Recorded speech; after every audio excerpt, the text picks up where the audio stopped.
What's up, guys? We got another exciting hunt for you this week. We're going to send you off to Zack in Illinois and see what he was able to do. Hey guys, Zack here from Whitetail 365.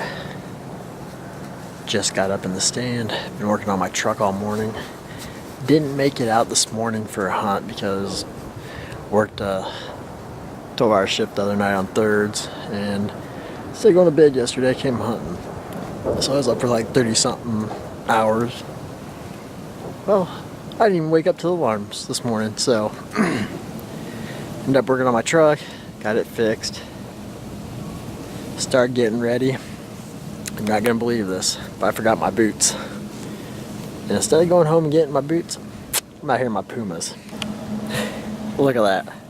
I'm an idiot. Oh well. We'll see what happens. Maybe the Pumas will be the luck. That'd be pretty amazing. But anywho, stay tuned. We'll see what happens.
Alright guys, so you're gonna give me crap, but the Pumas worked. I shot a buck tonight. I'm not really sure how big he is. He looked pretty wide. The shot looked a little far back, so I came home, gonna let him lay, drink some hot chocolate, and hopefully go back out in another hour or so, and hopefully we have a buck down. Stay tuned. Alright guys, well we came back out after about 2.5 hours, and we found the deer. I'm gonna call him the Puma deer since I was wearing my Puma tennis shoes. But he's a solid 3-year-old. I thought he might have been a little bit bigger, but when you got out here, I got some ground shrinkage. But I'm happy with the deer. It's my biggest bow kill so far, so we're gonna get him cleaned up and go from there. And sorry I didn't get it on film, the shot, but apparently I hit the light little light indicator on the remote instead of the record button, but that's what happens when you're out self-filming, so stay tuned.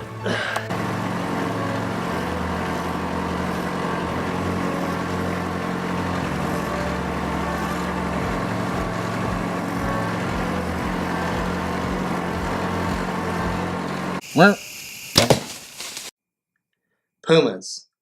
That's something that I have not ever seen wore to a deer stand. I know I've forgot to bring my boots with me a time or two, but I usually have either cowboy boots or work boots or something like that that work a little bit better for getting in. So it looks like he was lucky he didn't have to cross any water to get in.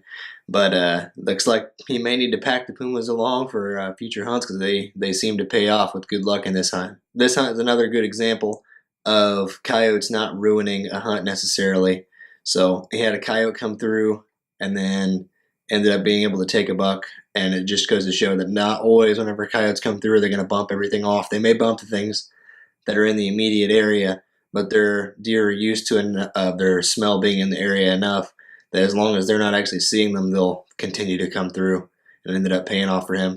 And then self-filming problems. I know for people who don't self-film, don't know what he was talking about, there's a tiny little box about that big, maybe about half the size or a third of the size of a smartphone on the remote handle for the camera, so you don't have to reach up and hit the actual buttons. But so there's only a couple buttons on it. It's like on, record, and zoom. So it looks like he reached up in the heat of the moment and hit the wrong button, so it didn't actually start recording, and that's fine. We're not going to hold that against him. Things like that happen when we're self-filming, so he got everything else that he could on tape, and we're still able to bring you this great hunt. And we're really excited for him that he was able to take his biggest buck mostly on film. Well, thanks for watching this week. We'll have more hunts coming to you soon.